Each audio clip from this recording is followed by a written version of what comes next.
Gilles, bonjour. Alors, qu'est-ce que tu nous présentes aujourd'hui? Je vous présente quelque chose qui est rare. Voilà, ceci est une tête donc, qui vient de Bornéo maintenant, qui s'appelle Balikpapan. Rassure-moi, c'est pas la tête, ça. C'est une tête de coupeur de tête. Alors- Je vous explique comment ça fonctionne. Pour passer de l'âge adolescent et se marier, c'est à l'âge adulte, Dans quel pays? à Bornéo. D'accord. On faisait donc 16, 17, 18e, celle-ci est 19e siècle environ, la chasse aux têtes avec ce type de sabre. C'est un sabre, un véritable sabre de coupeur de tête. Mais c'est absolument abominable. C'est C'est, historique. à Bornéo. À Bornéo, qu'on faisait ce absolument. genre de Alors choses. comment ça se passe? On laisse donc les adolescents dans la forêt et ils doivent ramener une tête humaine d'un autre village à côté, qui est donc la tête, Tournement, pardon. le fruit de leur courage. D'accord. Quel courage. Très On masculin. se bat, on coupe la tête d'un ennemi, et vous voyez, celui-ci est spécial, car ils sont cannibales, c'est-à-dire qu'on va les manger. Ensuite, vous voyez ces dents, elles ont été taillées en pointe pour pouvoir cisailler la chair. Donc ça, c'est une tribu dite Dayak, cannibale. absolument. Donc, Elle est décorée de scories, qui sont des coquillages qui servent comme pièces de la mer, ceux-là, beaucoup plus loin que le Mahakan. Le Mahakan, c'est le fleuve qui relie la mer. Donc, il fallait les chercher, c'est compliqué, avec des petites graines fruitières qui sont ici. Vous avez remarqué qu'il n'y a pas de mâchoire inférieure. Pourquoi? Eh bien, la mâchoire était offerte à sa future épouse, qui l'a porté en collier autour de son cou. sur les vidéos. Absolument. Et ensuite, Quel geste d'amour incroyable. c'est ça. C'était ensuite, la tête était mise dans sa maison et il la gardait pour prouver qu'il était fort et courageux. La première chose qu'on mangeait, après l'avoir mis, la cervelle. Car à la cervelle, il donnait l'âme de l'ennemi.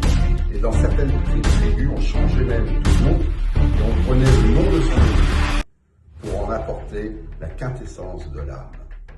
Qu'est-ce que la magie était prise au sérieux à l'époque? Espèce de... Ah, mais il n'est pas qu'à l'époque. Croyance, Figure-toi, Cindy, que c'est arrêté il y a à peu près 50 ans. Le fils, par exemple, dans la rivière Sepik, le fils Rockefeller n'est jamais revenu d'une expédition. On pense qu'il a été mangé.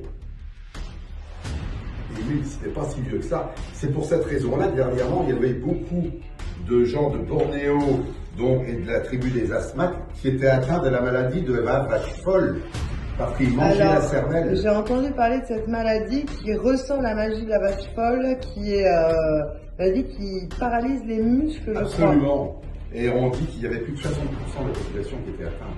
Pour vous dire un peu le programme. C'est l'anthropophagie, c'est ça, le cannibalisme. Alors l'anthropophagie, c'est la manière de prendre quelqu'un, de lui donner à manger, de le nourrir beaucoup pour qu'il devienne bien gras, pour ensuite le manger morceau par morceau.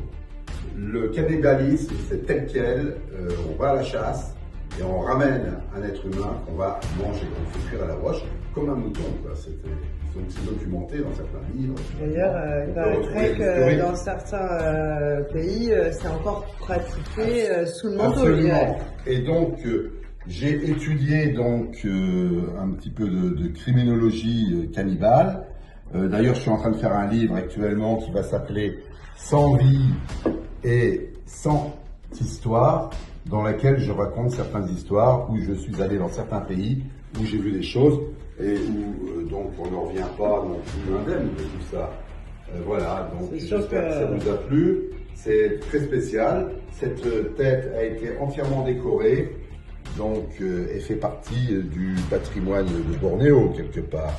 Mais ça avait été ramené en fait par les Hollandais à l'époque. Ils avaient des fervents techniques bien collectionneurs. particulières quand même. Pour, Absolument, et ce sont les traductions donc de ces tribus. Oui, mais les techniques pour apporter un reste humain, c'est pas autorisé, Gilles.